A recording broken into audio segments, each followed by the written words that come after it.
Hello, I'm Peter Okwache. Welcome to Focus on Africa, our top stories. Malawi's opposition claims victory in the country's rerun presidential election, but the Electoral Commission urges people to wait for the official results. 1 month after George Floyd's death at the hands of the police, we look at the impact it's having far from American shores. Inching towards becoming a plague, we meet the locust man of northern Kenya as he coordinates efforts to fight the insect invasion. Also on the program, the deadlocked dam. As talks over the Grand Renaissance Dam remain stalled, we ask what happens next as Ethiopia says it's ready to start filling reservoirs.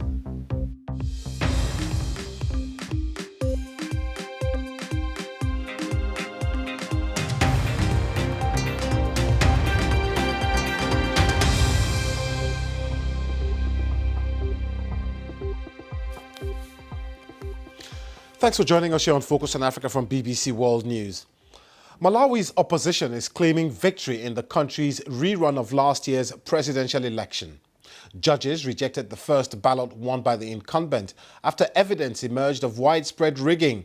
The country's Electoral Commission has urged people to wait for the official results to be announced. And hopefully we'll be bringing you more on that story later on here on Focus on Africa.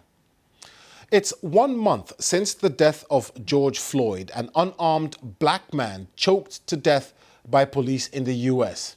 And today, US lawmakers are debating a bill to reform police tactics. The video footage of Mr. Floyd's last moments shocked the world and provoked protests, calling for an end to racism and recognize the hardships faced by black people and the inequalities left by the transatlantic slave trade. Last year, Ghana called on members of the African-American diaspora to return. The BBC's Thomas Nadi spoke to some who did. Titus Busby and Tari Busby take a stroll at the Elmina Castle, one of the major colonial slave castles in the country. The twin African-American brothers were musicians in the US, but decided to relocate to Ghana in 2017 because of racial discrimination. 2016, 2017, me and brother, we were living in Alabama. It's a very racist part of the country. Our particular town, Florence, it was very racist. They made a lot of attempts to stop our businesses, a lot of attempts to, keep the hip-hop culture down. So, the violence came because, if you step up or stand up for yourself as a black man, that's when the violence comes. So, America is not a cool place. The whole country is racist. It's not just, this different spots, the whole thing. So, coming to Ghana is a very important thing for us. It was just, you don't have to worry about racism here.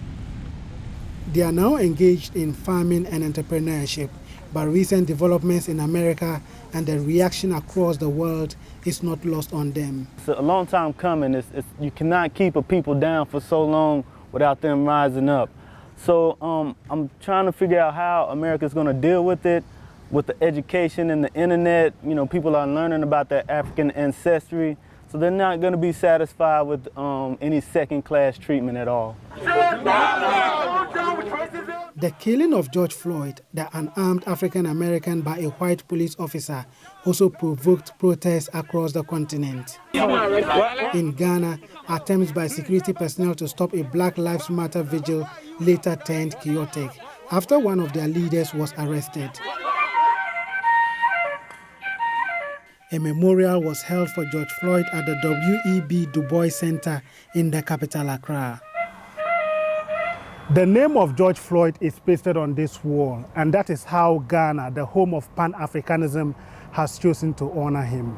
The wall will also be dedicated to other fallen African Americans who die under similar circumstances. This gesture is a reflection of the deep connection between Ghana and Africans in the diaspora.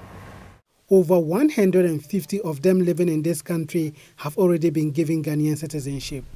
And over 1 million African Americans have visited the country since last year. We have our arms wide open, ready to welcome you home. Please take advantage. come home, build a life in Ghana. You do not have to stay where you are not wanted forever. You have a choice, and Africa is waiting for you. The Diaspora Africa Forum, which works together with the African Union, also provides support for African Americans willing to return home. Change is coming. You know, I really believe that what has happened with the George Floyd situation, the world will never be the same. As Titus Busby and Tari Busby reflect on the future, their hope remains that the recent developments in the United States will be a turning point on the issue of racism. Thomas Nadi, BBC News, Ghana.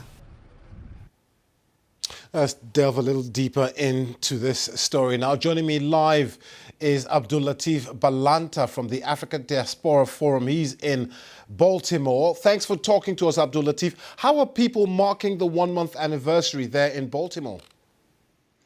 Well, in Baltimore, the protests and the activity never really stopped. So we didn't commemorate today with anything special other than what we've been doing ever since he fell on May 25th. Basically, we had a very big gathering just the other day, Saturday. But just about every day in some Baltimore community, you'll find either a procession of vehicles rolling down the road with signs saying George Floyd's death was a travesty, or no justice, no peace, reparations for the nations. We in Baltimore seem like we are always on the front lines with regard to social justice, and so it hasn't stopped, and we haven't done anything special other than what we've been doing for quite some time. Abdul Latif, have these protests and processions made more African Americans want to move back to Africa? Yes, you know, we believe that what's happening now is an awakening both in Africa as well as over here. When we see that there are protests in South Africa, for instance, when they protest on the Capitol, showing solidarity with George Floyd, we know that the African is awake to these issues and that they sympathize with us. Same thing as what we see in Ghana and in Nigeria. So it has made a difference. It has made us to understand that there's another place for us other than here, and that our brothers and sisters in Africa feel our pain. Well, I mean, Ghana made the call for African Americans to return to what they call the motherland last year. So far, we know of at least 150 people who have moved back. Do you know of more people who are planning to move there in the near future? Yes. I know of many, myself included, who's looking to try to reestablish myself there. I was one of those fortunate, and there was actually 216 of us that got dual citizenship last year. And the year before that, it was 30. Ghana has taken the lead with regard to opening up its arms to the diasporan community, and that there are more that are slated for this year as well. So there's a big buzz in the African American community that there's another home for us.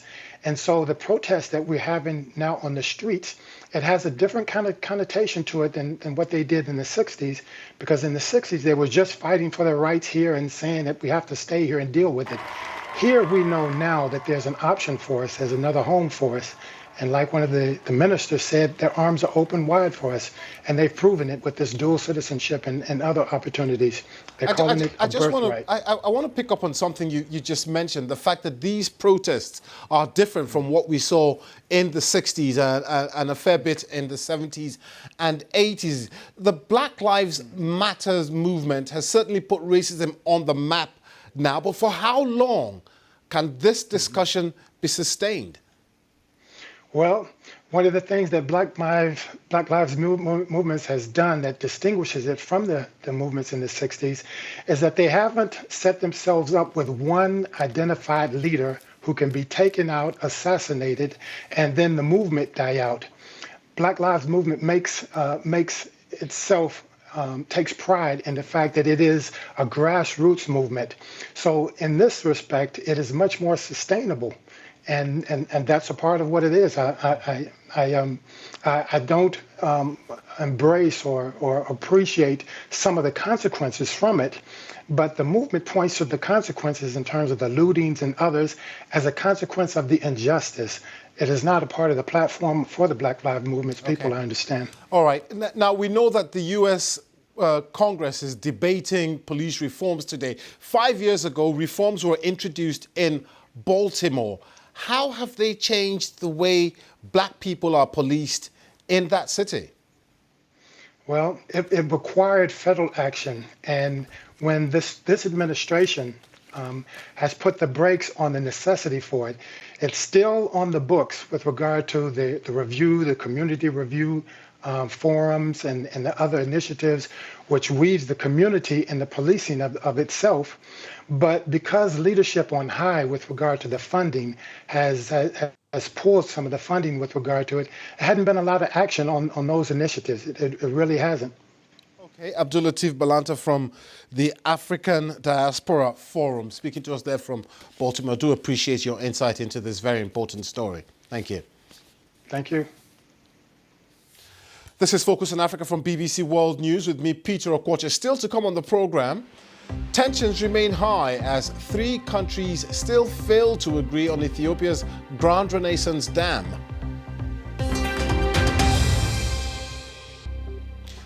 Welcome back. I'm Peter Okwoche. Now, there are growing fears of food security in East Africa as the region contends with huge swarms of locusts. Earlier this year, billions of the insects devastated crops, with the UN warning a second generation would be even more destructive. Now, despite international efforts, those fears appear to be coming to pass. And so has this report from Kenya, where locust trackers are on the front line of trying to prevent a plague. Mini devourers on the move. They advance like an army, eating every plant on their path. Francis Ekiru watches helplessly as locusts destroy his crop. It is cleared. My green gram has been cleared. His has been a model farm. As the agricultural officer here in Turkana County, he invites his neighbors and shows them how to grow food. But this is a challenge he's never had to deal with. This is a disaster, which it will affect not me alone. There's other farm also chew there, another one there, another one there. So in something like in 2 days, all these farm will be finished. There's nothing. This is what we call poverty.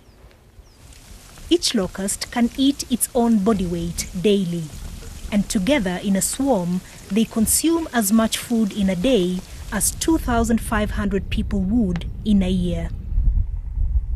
These are hopper bands, young locusts that aren't flying yet. They are most destructive at this stage of growth. And when they start flying, they can move up to 150 kilometers in a day. Tracking them is a difficult task. So we've come to spot them and send the coordinates. But volunteers like Albert Lemasulani are supporting efforts to control the locusts. He took us to one of the biggest swarms he's ever seen. Wow, what a spectacular sight. I've never seen anything like this. Millions upon millions of locusts everywhere. Look at that tree. They've completely taken over. You can barely see the leaves. They're eating them. And once they're done and they fly away, it will be left bare.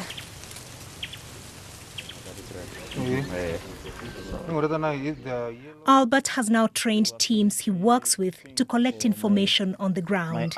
They feed it through an app to the control center run by the Kenyan government and the UN Food and Agriculture Organization. With the GPS coordinates from the trackers, pilots of spray planes are then able to go to specific areas infested with locusts to apply pesticides.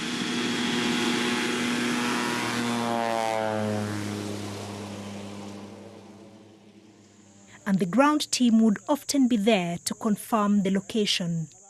We've been trying to track the swarm using aerial surveillance yesterday, and today the coordinator has sent the spraying planes. We are waiting for the spraying plane to spray this swarm.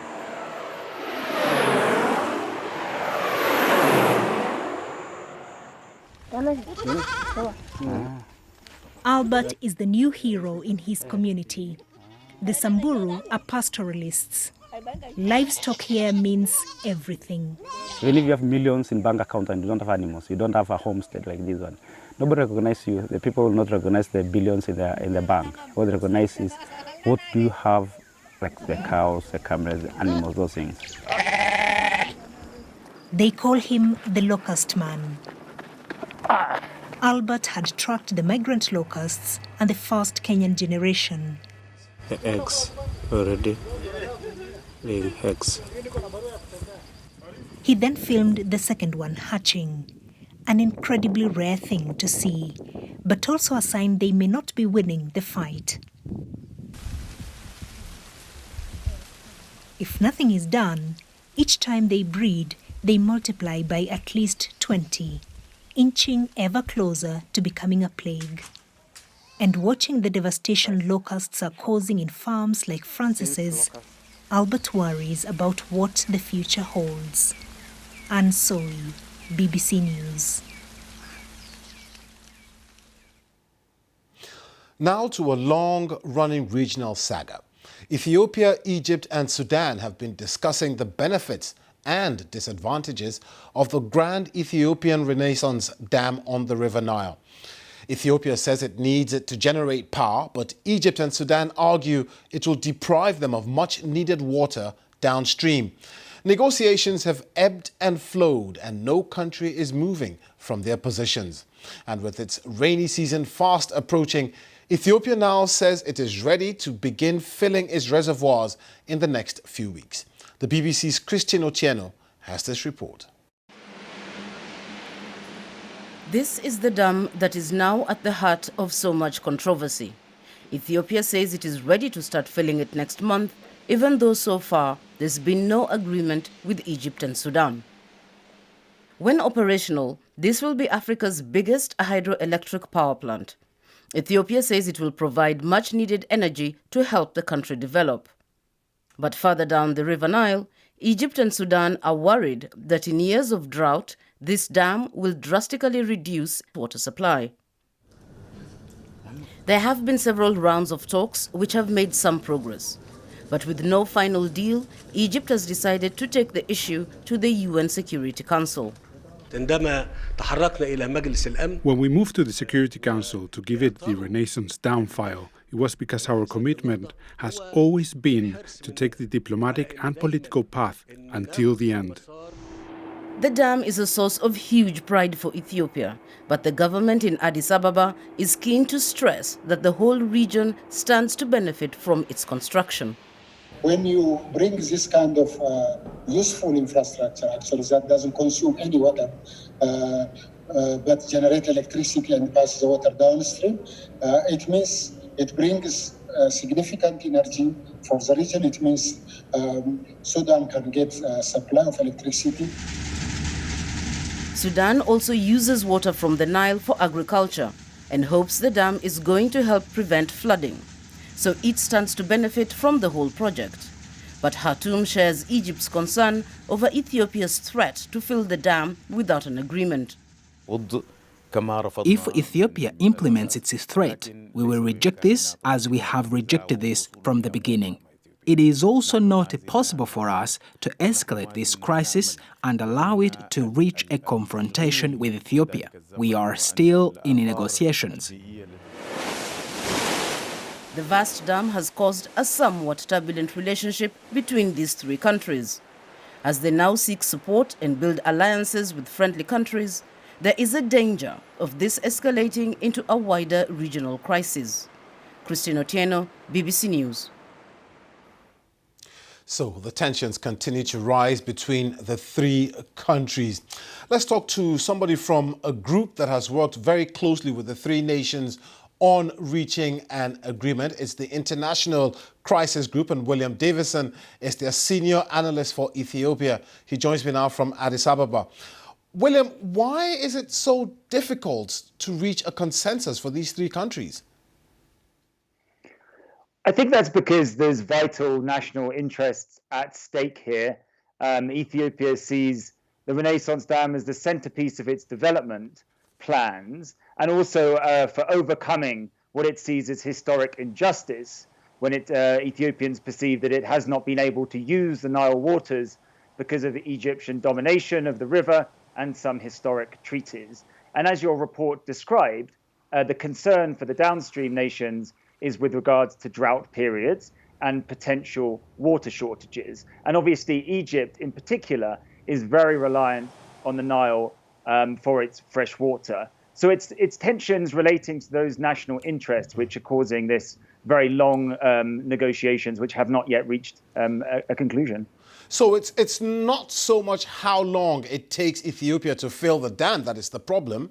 It's what happens next. Yes, in some ways. What's important to understand here is that if there are at least average flows in the Blue Nile River, so at least average rainfall, then there really is no problem, even with the filling period. Egypt and Sudan accept that Ethiopia will fill the dam in around 5 years, maybe 6 years, under those sort of normal or better than normal conditions. Instead, the concern is what to do if there are shortages. To what extent is Ethiopia willing to slow the filling? And then maybe we could have a similar situation during the regular operation phase of the dam. Let's say there was a very prolonged drought in the basin. Everyone's reservoirs would run down. And then, who would get to fill up their reservoir first? And to what extent is Ethiopia willing to release water from storage during such an eventuality to mitigate downstream shortages? Now, we know that Egypt wrote a letter to the UN saying this is a matter of imminent threat to international peace and security. A lot of analysts have seen that letter as a threat in itself. Well, what Egypt is trying to do here is increase the pressure on Ethiopia by taking the matter to the UN Security Council, to trying to get Ethiopia perhaps to pause the filling process or to submit to an agreement that it's rejected. Our analysis at Crisis Group is that that is not going to be successful, and that what needs to happen is for the parties to return to the negotiating table. And yes, there are some, there's some very serious rhetoric and some very entrenched interests around this project, but it does not present an imminent threat to international peace and security. And in fact, the first stage of filling does not even threaten to cause serious water shortages downstream. Now, one thing that is confusing to me, and I guess a lot of other people, is Sudan's stance. Initially, they seemed to be siding with Ethiopia because of what they saw that they could get, the kind of power they could get from the dam, but now they seem to be on the side of Egypt. Well, I think they're somewhere in the middle. Sudan sees plenty of benefits, as described in your report, to the Renaissance Dam. But they also see risks. It's only just upstream of Sudan. So if the releases from the Renaissance Dam were not coordinated well with Sudan's reservoirs, there could be a big problem. So Sudan wants to see an agreement reached here. And they are also saying that that agreement has to be reached before filling commences. But essentially, Sudan is trying its hardest to get the parties together to find compromise positions. So I wouldn't say that it's either aligning with Ethiopia or Egypt. Okay, William Davison there from the ICG. Thank you very much for speaking to us on Focus on Africa. Thank you very much. Let's just bring you a couple of other stories. A man in Tanzania is celebrating after he struck Tanzanite and became an overnight multimillionaire. The miner, Saninu Laser, uncovered 2 of the biggest precious stones ever seen in the country and sold them to the government for $3.4 million. The stone is only found in Tanzania and is used in jewelry. And a quick reminder of our top story, a developing story here on Focus on Africa. Malawi's opposition is claiming victory in the country's rerun of last year's presidential election.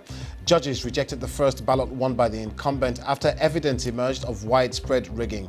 But the Electoral Commission has urged people to wait for the official results to be announced. That's it on Focus on Africa for tonight. Thanks for watching. See you again very soon. Goodbye.